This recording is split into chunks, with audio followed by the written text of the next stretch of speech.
Hey folks, welcome back and thank you for joining us. Welcome to Retirement Roadmap with MasterPlan Retirement Consultants. My name is Evan and with me as always, retirement planner Mark Fricks. One question that we are asked quite often is, are you a fiduciary? This is a great question and there are important distinctions to be considered when looking for your own financial planner. Simply put, advisors who uphold a fiduciary duty are held to a different ethical standard than those who do not. A financial standard of care of sorts. It calls on the advisor to act in a client's best interest. The same as attorneys and medical doctors follow, this code calls on the financial advisor to fully disclose all conflicts of interest, including whether or not one recommendation pays a higher commission than another that is virtually the same. The advisor is required to make sure any conflicts that do exist do not affect the advice given. Mark, do you remember when you first became a fiduciary and why you made that distinction? Well, actually, very early in my career, I very quickly became a fiduciary, but I also held the suitability license. So I held them both at the same time. This was back in the late 90s, early 2000s. That was the way the firm worked where I worked. And I never really thought about the fact that what decisions am I making that are suitable versus what decisions am I making fiduciary. And so when we started this firm 14 years ago, we made the very distinct decision of we're going to wear one hat only. There's no confusion. People know what we're doing, how we're doing it, full disclosure. Yeah, that's great. You mentioned suitability. Can you explain that standard a little bit versus a fiduciary? Yeah, so it's a very distinct standard from a couple of things. Number one is it's actually a license you hold. They're different. There's one license that's suitability, and there's one that is fiduciary. So the suitability is, hey, this is a decent investment for you. It may not be the very best one. I'll give you an example. There are firms out there, and I will not name any names, but a client or a new prospect brings in a statement. I'll turn it upside down, and I'll say, based on who this firm is, let me tell you what's probably in your portfolio. And I usually come pretty close because I know which broker-dealer, brokerage houses, or whatever investment firms that are working under the standard of suitability, they typically have selling agreements with certain fund families, okay, whoever that may be. What does that mean? It means they make a little bit more money for selling those. Okay, so if somebody comes in from that particular firm, I'll say, okay, you probably hold 60% of this fund and 40% of this kind of fund. And I'm usually pretty close because again, and you know, that bugs me. That's why I was so glad when we started this firm that we decided to go strictly fiduciary, because there should not be anything to do with how much money somebody makes as far as a decision on what's best for them and their retirement future. Yeah, and just to reiterate, investment experts who follow the fiduciary standard are required to put their client's interest ahead of their own. Those who conform to the suitability standard, as you mentioned, just have to make sure the recommendations are suitable, given the client's age. Cause goals. no harm is kind of what we call it. Right. So one of the conflicts that arise with that suitability, which is often associated with broker-dealers and agents versus investment advisor representatives, is you don't know between the two funds or investments that may be chosen, especially if they're very similar. Did he choose this one because it's what's best for me, or maybe this one gives him a little incentive with this company, or maybe a little bit more commission? Right. Even more so, and we've gotten into this with clients a couple times before to discuss the differences. I'm getting that call from my agent, hey, I think you should buy into this. It's suitable? Is it what I really need? Is it because that's what my portfolio really needs right now, the best thing for it? Or does he have a holiday coming up? Well, and that's a great way to distinguish between the two is when a product is bought inside of your brokerage account, if it creates a commission or a trading fee to the person that made that decision, then that's just a suitability. That's not fiduciary. Fiduciary is fee-based. And so whether we make one trade or 50 trades, there's no difference in cost. It's just a fee, whether it's, let's say it's a 1% fee to manage that portfolio. Again, we're making the moves because it's what's best for the client, because we want their account to grow. We want them happy, they're our clients. But we also know that if we're making 1% of an account, if it gets a little bit larger, that 1% is a little bit more as well. So it's kind of like we're in the same team or the same boat, so to speak, as opposed to, like you just said very well, is, hey, I think you should buy this fund and this fund. Why? I just think the market's going to turn this way. Well, that's fine. But they're also generating a commission. And so, again, it's almost this conflict of was it best for me or not? Right. Now, there were some changes to the suitability standard in 2020. It recently got an overhaul when the SEC, the Securities Exchange Commission, began requiring stockbrokers and dealers to follow what's known as the best interest standard. Right. Now, while this does tighten the standards for stockbrokers and dealers, it does not protect investors as well as the fiduciary standard. Because the rule change is recent, even now, it's still not clear how the issue of recommending higher cost, investments is affected. As is, some brokers may be able to recommend choices that put more money in their pockets as long as they meet certain disclosure requirements. This may change as the implementation and oversight of the rule evolve, but again, we're very early in this evolution. Yeah, they're still trying to decide what does this wording mean. And again, it comes back to that commissions versus fees. That has not changed. And so, and I guess, again, relating back to that firm I used to work for, that we had both licenses, I can't distinguish when I'm operating as one or the other. Right. And so it gets really cloudy then. And so I just, again, when we founded this firm, we said, let's be clear and let's do what's the highest standard. It's the most difficult license to get. We have to report back. We get audited. It's very closely watched, and we are very careful. We adhere to that rule very closely, and it's very important to us. Yeah, well, part of the ruling in 2020 by the SEC prohibits brokers and dealers who follow the suitability standard from advertising themselves as investment advisors. So that's something you can actually look for when you're trying to find your own financial advisor. If they are investment advisors, then they are held to that higher fiduciary standard. So using only an expert who displays that term in marketing materials is one way to increase the chances of getting a fiduciary level service. However, again, as you mentioned in the past, some professionals may be registered as both advisors and broker-dealers, so they may follow the less strict standard in certain circumstances. Yeah, and you have to be careful, and you have to ask questions, and we'll discuss that later about what kind of questions should you be asking. But number one, as we're asked almost every time a new client comes in, are you a fiduciary? And that's part of the materials we share with them, is that's one of the main pillars we're built on. It's very important to us. Yeah, we're going to go through some great questions actually in a little bit later in this episode to ask a financial advisor that you may be inquiring about doing business with. A couple of misconceptions, however. It is a misconception that fiduciaries are always required to recommend the lowest cost investment. That is not what a fiduciary is.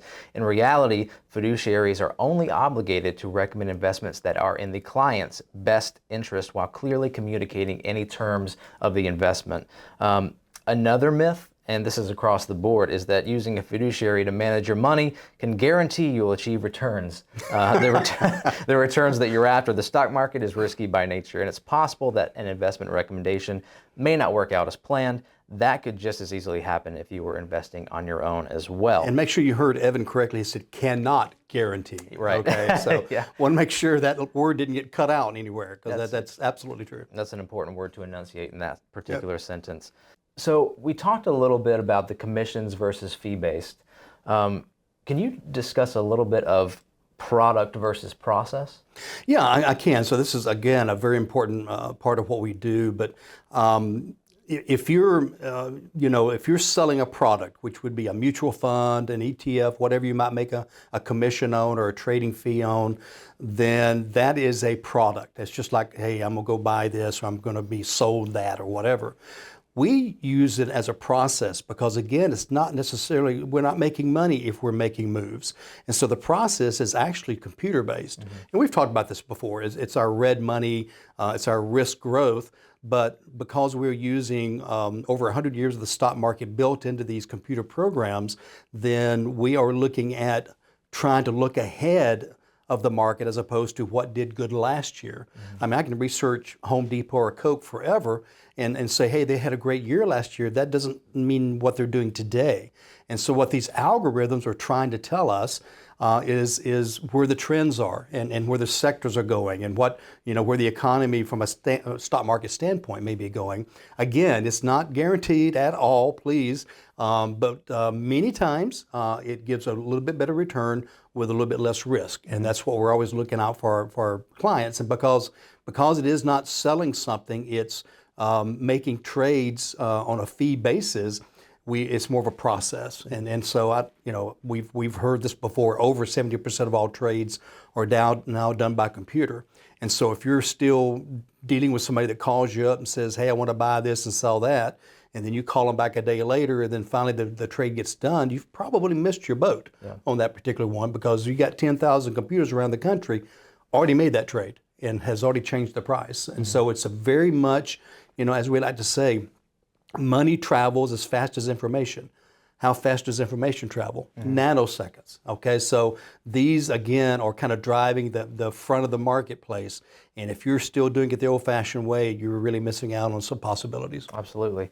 Folks, I want to take one moment to point you out to our website, MasterPlanRetire.com. There you can schedule your complimentary consultations. Our calendar is right there on the website. Find a time that works best for you. That's an opportunity to discuss your own retirement goals, hopes, dreams, fears. Have a series of reports ran for your own retirement. Get a good concept of where you stand in preparation for your own retirement. Again, that's MasterPlanRetire.com, or call us at the office, 770-980-9262.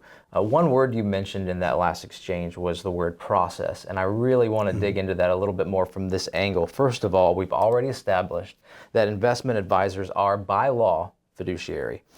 How does that affect the overall holistic retirement plan, especially planning that may go outside the realm of investing only in securities? Yeah, so being holistic retirement planners is a lot different than somebody on the corner, again, just managing money. And so by tying in the fiduciary aspect of what we do, which is, as you know, we typically work with people 50, 55 and older that are really beginning to look at retirement, okay? So you've got to treat your money differently. And so the investing side, from a fiduciary standpoint, again, we're trying to take a little bit of the risk out. We may be using 3 or 4 portfolios with different, measures of risk, because we don't want it all real risky, but we also know we need some growth as well. And then if we're doing the computer management of these, and by the way, we use outside money managers. You and I don't have time to be sitting in front of a computer 8 hours a day. It's a full-time job in itself. It would be a full-time, and I certainly don't have that kind of education to do that. But these money managers are using these computer-driven processes to make these changes to, again, make sure that, number one, the account grows because it's good for who? The money manager, and the client. But then you tie that back around into all of these other aspects, 8, 10, 12 different areas that we want to look at, again, trying to do what's best for the client. So what's best for the client? Well, what about reducing taxes in retirement? You think that's best for a client? I think it's great for retirement. What about making sure, and we've done shows on all these things, by the way, what about making sure that your will is properly done, has the right language to make sure things that need to happen will happen? What about reducing taxes through estate planning? What about Medicare? Another show we did that was a great show, very well received. How does it work and what are the choices there? We try to help our clients make the best choice with that from a consulting standpoint. Not, hey, I've got this Medicare product that I really want to sell you because I'm going to make a lot of money. No, what's best for your situation? And so it touches everything we do. And again, I could walk through 10, 12 different areas, but everything we do is what's best for the client, which is, not only what we do, but also it draws more people to us because their friends tell their friends. And so we're getting so much of our business now from referrals that, hey, they've done what we've asked, they've done what's best for us, but they've done it holistically and looking at every piece of our lives for retirement. Yeah. And just on a personal note, while the fiduciary license really is just the security side of an entire retirement plan, it really does carry over for us personally and culturally in our business. we look at the entire process of what is best for this person in their individual situation, and we hold that very, very seriously. And I don't know how it couldn't carry over to everything. I don't know how you couldn't take, okay, I'm going to do what's best for you when it comes to investments and making money, but then I can't turn around and say, yeah, but I'm going to ignore the taxes, or I'm going to ignore your, yeah, you've got a will, it's 20 years old, it's probably fine. It almost permeates the way we do things, and it almost can't be helped. So that's why I love the way we do things. I love what we do. I love the basis of being a fiduciary. It's just the way we operate both personally and professionally.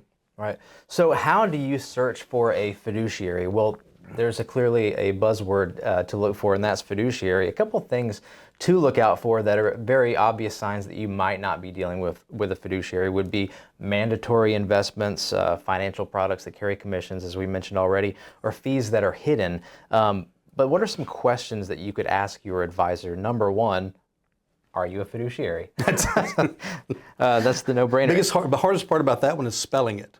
Yeah, that's exactly. the one thing I have a problem with. Exactly, and that should be a pretty quick yes or no answer. If there's any stammering or workarounds, or well, let's discuss what that means. Or it depends, or no, that's not a good answer. That might be a red flag. But what services do you offer? Mm-hmm. Yeah, again, a great question. And if they start talking from an investing standpoint, what's some of the words they're using. But also, again, it doesn't necessarily mean you're a fiduciary if you're holistic, but I certainly think it almost becomes a necessity in my mind. How can you do what's best for somebody if all you're doing is looking at the money side of their life, especially if they're nearing retirement? Do you think it matters when to turn on Social Security? Do you want to maximize it? How does it work with a spouse? How's your income going to work in retirement? That's an important aspect. You're walking away from a paycheck when you retire. You got to replace that paycheck. And most people can't do that with just Social Security. So where's that other income coming from? Most pensions have gone away. So how do we create income, not just through an investment, but through some type of a guaranteed measure? So what's best for the client from that aspect as well? So it's just so many pieces that come together to make it, just the right way to do business. Mm-hmm. And another distinction that should be made, we are discussing fiduciary, and we're throwing a lot of terms around, different terms, but the term financial advisor is also a tricky term. I was going to mention that earlier when you were talking about investment advisors. There are folks out there that I've met that are basically insurance agents that sell car and auto, but also have a license to sell mutual funds, that are calling themselves financial planners. And I'm like, why don't we do something about that? I mean, that is so far away from what's really happening. But you're right, so many of the terms are loose. I'm glad that investment advisor representative or investment advisor is specific to being a fiduciary.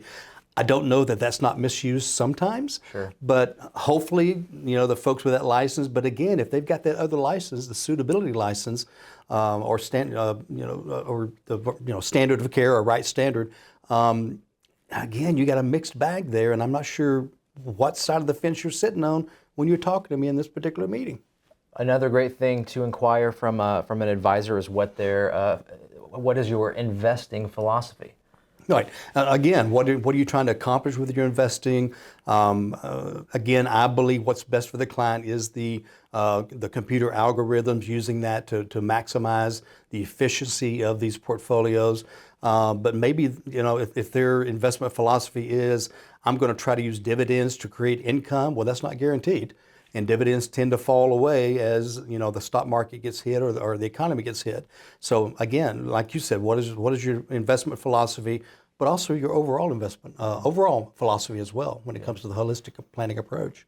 And are they holistic? Right. I think that's important too. Do you want to go to 5 different professionals to get something when you've got one firm that can come together and make sure all of it gets accomplished? Yeah. Another great question to look into, what are your qualifications as an advisor? That could be anything from education to any designations, and by far experience. How many years have you been in the field? Yeah, I think that's always important. I mean, a friend of mine always says it always helps to have a little bit of gray in the beard, or a little bit of ash in the coals or something like that. Not that there's anything wrong. I mean, I know a lot of the younger advisors, including you, Evan, that are very, very good at what they do. But sometimes you at least want to have somebody involved that's been through 3, 4, 5 bear markets, Sure. 3, 4, 5 recessions to know how to react and what's happening. Because history pretty much does repeat itself. I know trends change, but when it comes to markets and economies, there is a life cycle. And so having somebody that's been through that can be very helpful. And even our newer advisors that we bring on, we kind of teach them that method, really the history of what's going on so they can make better decisions as well. Well, I promise the white in my beard is true. You've earned it. That's not a dye job. You've earned it. Definitely earned that one. A couple of other things that are great to ask is how do you charge? How much do you charge? How do you charge? How often do I need to review and update my financial plan? That's a good one. Yeah, we pretty much do it once a year. And I'm not saying we make major revisions, but we tweak it. Things change. Laws change. Things in your life changes. Family dynamics change. All kinds of things. So that's why we meet annually. A minimum of annually, really. Yeah, sometimes more. And of course, they're always free to come in and meet with us, even in between those meetings if something arises. But it's got to be flexible enough so that you can make those changes as life changes.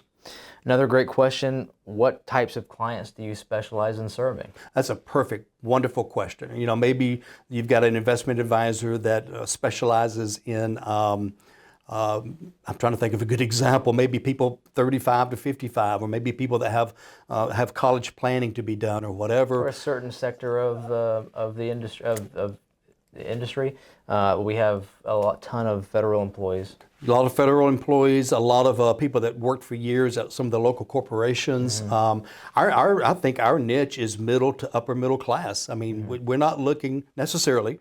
We'll talk to you for $100 million, and we got several larger clients.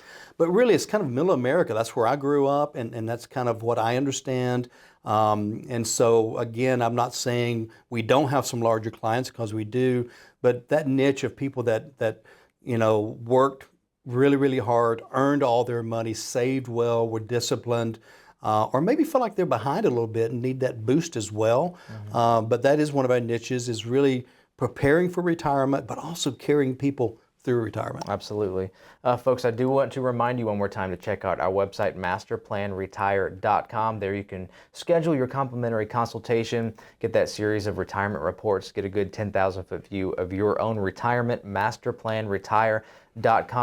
Mark, just about out of time. Any parting words today? I tell you, if I were you, I would visit our website and bookmark it, but also bookmark the events page. That's upcoming classes and things of that nature. And also the podcasts are very important. Great educational tools. But most importantly, I think, would be maybe the schedule a meeting button. Again, take advantage of that complimentary consultation. Love to chat with you. So until we do see each other again, remember, plan well and prosper. Take care.